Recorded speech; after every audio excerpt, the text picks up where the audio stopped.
Welcome to another episode of Little Talks, your weekly dose of marketing news and insights from Littlefield Agency.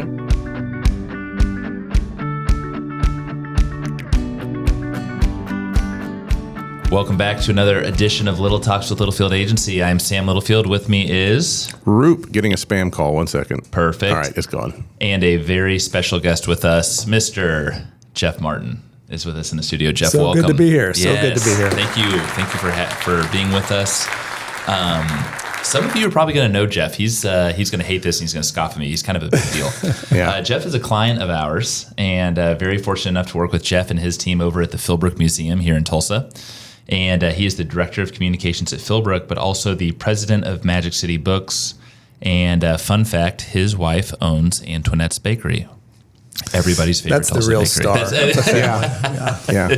100. I mean, best macaroons in town. There's no doubt about it. Jeff, welcome to our space. We're excited to have you here today. So good to be here. Yeah, it's Jeff is the jack of all trades. It's always a little intimidating for us when we have a fellow regular podcaster on our podcast. Yeah, we were asking him questions before we started. He thought it was probably just friendly banter, but we were really trying to dig in and get some tips and tricks there. So Jeff is the host of Museum Confidential over at Philbrook, partnered with NPR. Really, really cool. Check it out. They are actually in season 8 and wrapping up season 8 here this Friday. Yeah, this Friday we might have one more. We're about to wrap up this month, so we're wrapping up. We might do a special edition. Just depends. Sometimes we have opportunities kind of fall in our lap. Like how the BBC does Christmas episodes. Yeah, the kind of bonus. We always do episode one summer special, and I think this may end up as a summer special, might end up as an extra episode. We'll see. I don't want to be too teaser about it. No, I don't know. I like the tease. we just say exactly what's happening. See, we're still learning from Jeff, even now. Well, yeah. So we're 3 seasons in. He's 8 seasons, and we were talking. We got to figure out our. We need a season finale. Yeah, he has season finales, which builds to something. We just roll on I don't know how you do that all the time because we're like, hey, have a great holiday. See you in 2 weeks. Yeah, we take off the whole summer and we need that to kind of recharge our batteries. Yeah, for sure. That's the one trick we have learned is when we have guests on. That helps. It helps. Yeah.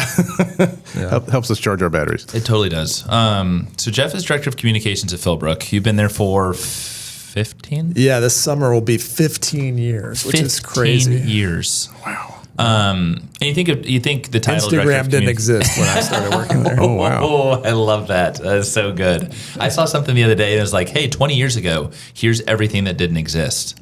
Mind blowing. Yeah. Instagram was one of them. Facebook was one of them too. Facebook was around. And 20 years ago? Yeah, I think it was the Facebook at the time. It was in its infancy. In its infancy. And not public. Yeah. So you think of Jeff's title, Director of Communications, you automatically think marketing. Yes, 1,000% is a huge part of Jeff's role every day. Jeff also, there's so many moving pieces with him and his team. How big's your team, Jeff? Well, it's 7 people right now. It was very small when I first started, so it's grown at least by double in the years I've been there. But technology has changed. Totally. Like we had no need for a full-time video production person, in 2009, and we certainly do now. So as needs have grown, as social media has grown, all those things. I think importance and relevancy of a department like a communications department just becomes more and more in any organization, honestly. And so they're doing everything on the marketing front, from local and regional tourism, very much a national play. We'll talk about that here in a little bit. But a big part of Jeff and his team's role is they put on some unbelievable events at Philbrook. My wife and I are members. We have a lot of members here at the agency.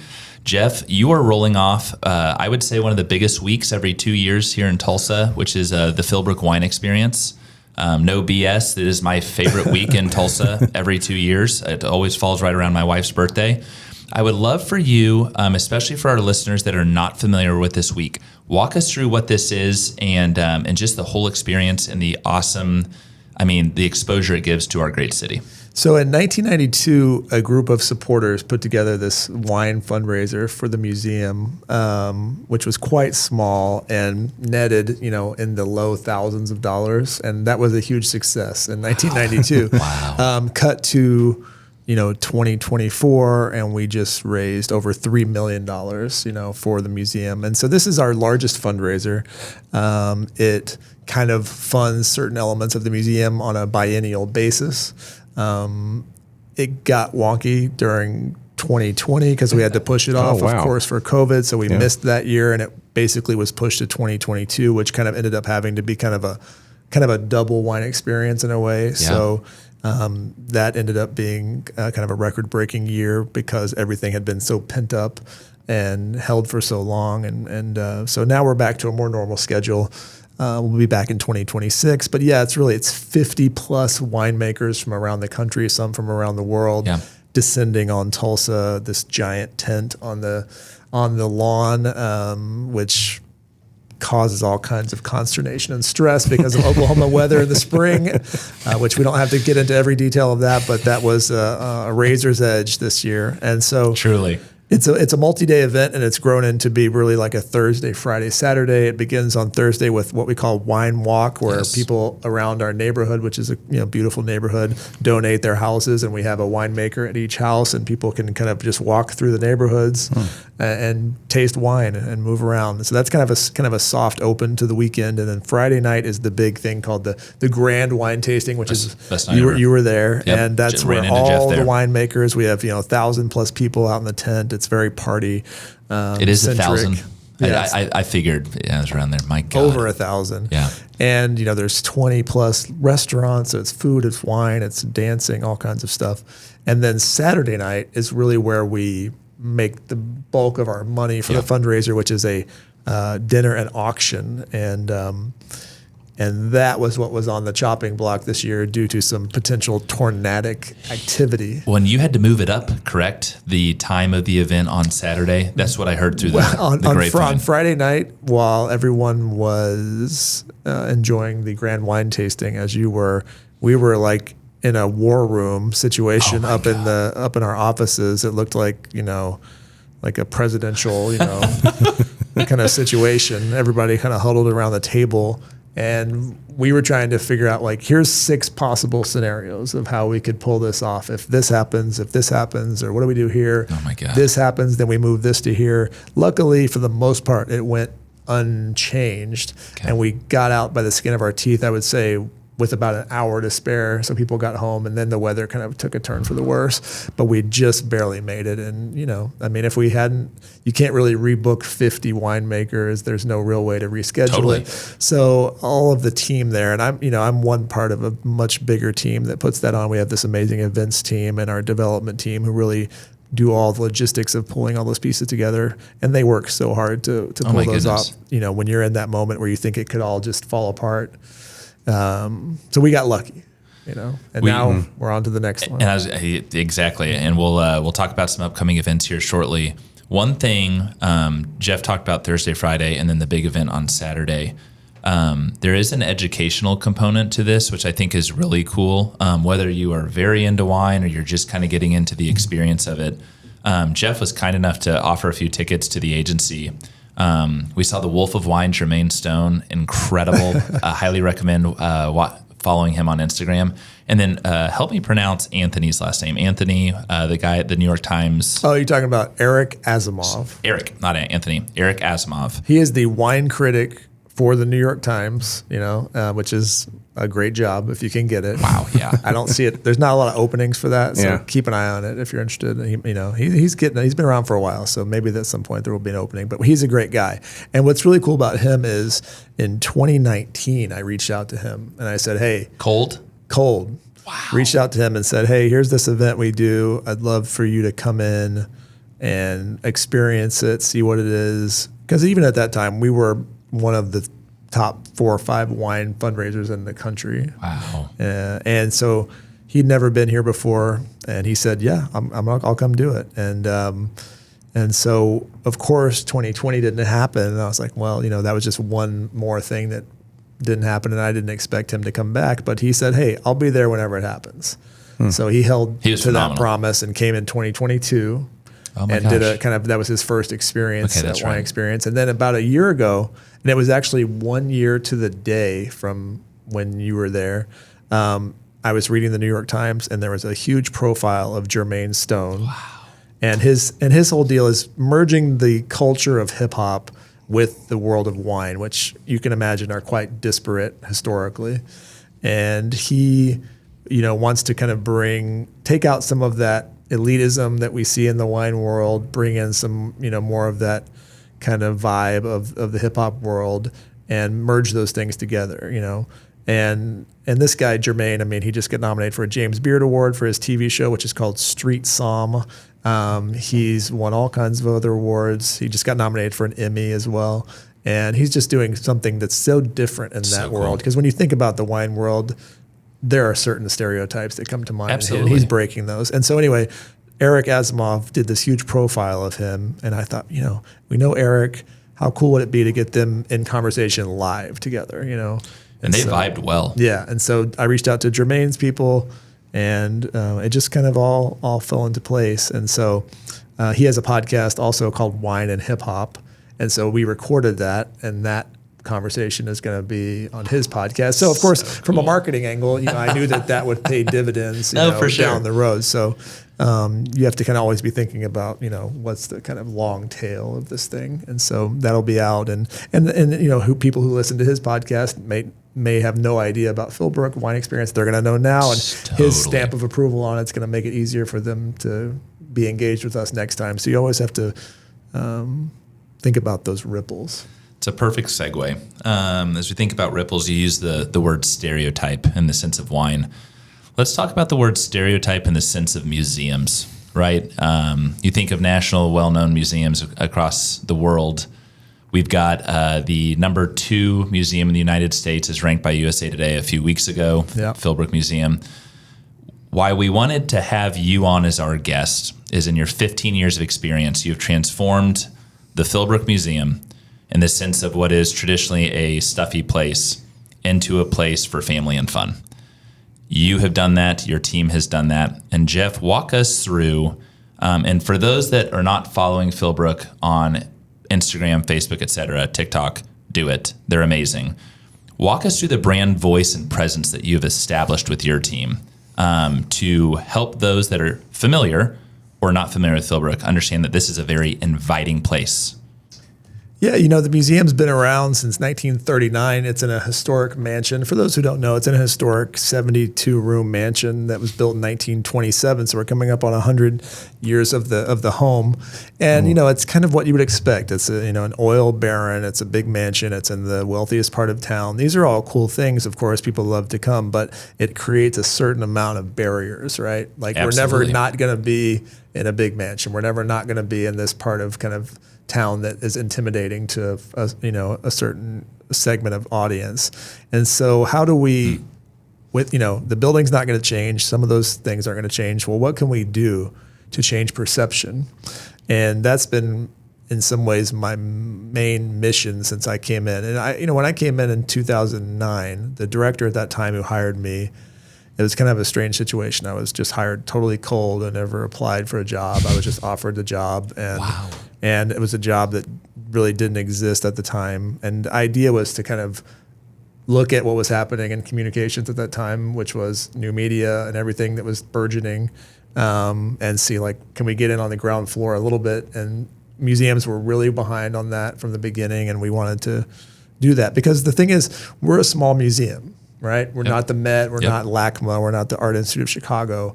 But what we can do, and I think what our director at that time and what I saw and some of our other teams saw, was there's a certain level playing field at that moment, and still in some ways to this day about new media, that ideas are the winning thing, and it has no real connection to budget necessarily. Yeah. And you can fight above your weight class, Love it. And that's what we've done, and I think that's extended ipso facto to every part of the museum since then. I think, the impact of new media, social media, changing our tone and voice has slowly kind of spread into every element of the museum.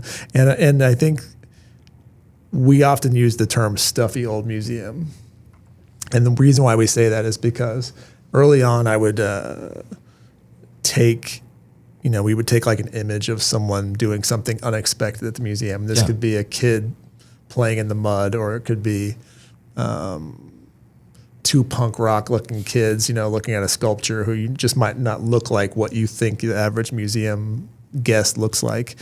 And we would just put the caption "stuffy old museum" on it, and we would just let images speak for themselves, and also own up to the fact that we know what you think about this place or what these places are like, and we're going to own that, and we're going to flip that language, And my background is very much in kind of writing and editing and literature, and I had no background in technology or IT, which when people were first hiring people for new media and communications jobs around that time, at the onset of social media, everyone thought it was an IT job. Interesting. Some still do. Some still do. Yeah. What our director and some other smart people at that time thought was, you need an editor. It's a writing job, almost more than anything else, because you need ideas, you need content. You don't need to know how to do XYZ technologically, because I'm certainly no savant when it comes to that. But, I know how to get people's attention. Totally. I know how to get ideas relayed, brevity, how to think through things in a way that's key point. Yeah. And so that was a smart move on their part to not just go down that expected route. So, the brand and tone we've built, which I would say is a mix of semi-irreverence mixed with education, fun, pop cultural. Yeah. I would say responsive, trying to always do something fun, whether it's us talking about diss tracks when Drake and Kendrick are going back and forth. How many have been released while we've been sitting in here, right? We just released one against Gilcrease, Perfect. I saw that. That's so good. Hey, could we go back to something real quick? Because I'm wondering, and I know the listeners probably are too, so they don't have to go look it up. If Philbrook was number 2 on that list, who was number 1? It was the Detroit Institute of Arts, which is a great, historic museum. And, let's take these lists with a grain of salt. But Totally. But what it does to us is it really speaks to the fact that we're a known entity. And I think the more I've met people over the years, there are certainly more people who know what we are on a national level now than there were 15, 20 years ago. Yeah. And that's because of social media, which has a reach far beyond Tulsa. There are people who know us just through that, and also things like the podcast and other things that, like I said, it levels the playing field. Our podcast can be as good as anybody else's, and there are museums which will go unnamed, which have endless budgets, which have done podcasts, which could be the coolest in the world, but are like it's not quite paint living drying, up to it. paint drying, on the radio, So Jeff brings up a great point, and I think about the world of content, the content that you're producing on the regular. What Jeff and his team are really, really good at. I go back to the Super Bowl years ago when all the lights went out, right? Oh, yeah. And I believe it was Oreo. Mm-hmm. At that time, the social media person got on there and was like, lights out, Dunkin' Oreo, something like that, right? Time to enter the fridge. 2 seconds. Yeah.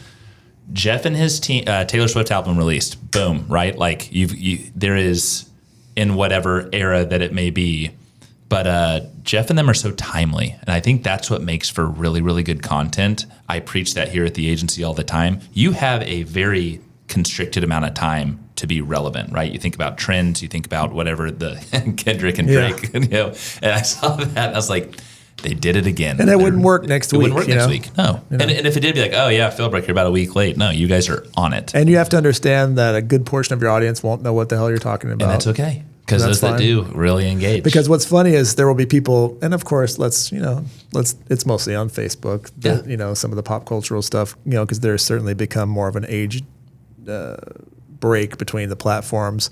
But what happens is someone will say, like, did I miss something or something like that? And another person will tell them what it was. So we don't have to tell them. Someone else will tell them, and so you see kind of self-correcting and your own audience becomes deputized for you, which is great. And that can be the case too when maybe we have to take a stand on some values-based thing, whether there's something we actually want to be a little bit more serious about and comment on. We know that our audience, some people will be angry, but we never respond, to trolls and stuff. other people will Smart. do that for us, you know? Of course. And so we have kind of this, posse. That's the beauty of it right there. And you think about you use the word semi-irreverent, and I think about the creative brief as we work with you all. It's such a great word because there's intrigue there. And to your point, right? You're not way over the line in the sense of there are moments where you want to be serious and take a stand for something. That's awesome. That's that brand voice. Go ahead, Ruben. We call them evangelicals. You've got someone to speak for you, but I think I'm going to start using posse because it sounds so much cooler. Posse is way cooler. So much cooler. It sounds cooler, and it kind of creates totally. a comfort level that you feel protected in a way, And so, you've got them in the sense of relevant content. I mentioned my wife and I are members. We take our kids there all the time, a couple times a month. And about three or 4 weeks ago, we walk in on a Saturday, a nice warm welcome, and we scan our membership card, and they go, "Hey, FYI, there's water painting in the gardens today." And our son loves to paint, and he loves art. So we take him out there, and there's a lovely lady, and she is giving us an easel, paper, watercolors, and a freaking blanket. Hey, go find a great spot and paint your picture. It's stuff like that it's just, again, it's that whole, you got that super cool, slightly irreverent tone there, but then you've got the, hey, welcome family, come on out here and have a great time.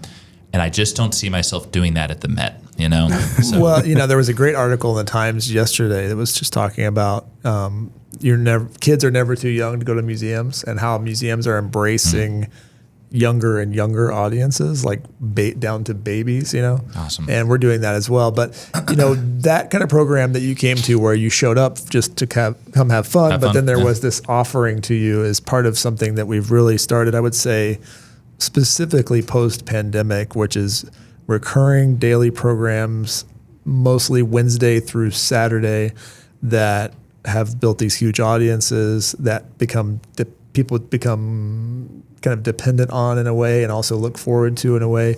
And, we don't create the programs. My department doesn't. That's not our job. We have an amazing education team and all these other folks who do these things. Our job in some ways is to condense them down to something palatable. And, you and I have talked before about this concept of the fun menu. Yes. And that's one of the things that I'm most proud of, which is, and just tell people what that is basically is, I always thought about in terms of relevance, when you're in a city and you think about, I have some free time, what am I going to do? Yep. Most people have this internal list of things they run through of like, is it this? I did that last week, and so what is that list? And I call that list the fun menu, which is your internal kind of itinerary. Your go-tos. Yeah. And my always biggest concern was, are we even on people's fun? Because you can't even worry about people coming to your place if you're not on the list. Yes. Yes. And so I used to think of that as very much, for years I thought about that as an internal communications tool that I would use to do things. And then at some point I thought, let's actually use that publicly. Yeah. And so now we actually brand things that way. Cool. So like our weekly offerings are called the Philbrook Fun Menu. So it kind of changed from a strategy in my brain to a marketing tool. You brought it to life. Absolutely. My last question, Jeff, you're director of communications. You have a great team. I think it's very implied that you let your team have free reign to a certain extent in the sense of creativity, et cetera. For those marketing directors listening, any tips just in the sense of how you run your team, the content that your team and you are creating, just as we wrap this episode? I think that finding leadership that trusts you is important. And I think that the thing that we have is trust in the sense of, I don't have to run every idea past everyone. We're kind of in a place where it's like, if I screw up, you'll let me know. But I think you understand that we need a certain amount of freedom to create the content that you want, because content by committee is the worst ever. And Preach. And you hire good people to do good work. And so we don't have that level of micromanagement. We don't have that thing. And that extends down to me and my team. I put good people in their place to do the work they do. And if there's a reason to say, hey, what's going on with this? That's certainly going to be there. But for the most part, I'm going to trust you to do the good work that I hired you to do. That is perfect. Okay. Jeff, that was a great way to end it. We appreciate your time. Thank you for the insight. Thank you, guys. For those in Tulsa, for those outside of Tulsa, visit Philbrook, visit Magic City, visit Antoinette's. We'll see you next time. Thank you so much. And that's a wrap. We hope you've enjoyed our little chat and found ways to grow your own marketing strategies. Remember to subscribe wherever you listen to podcasts and follow us on social media @Littlefield Agency.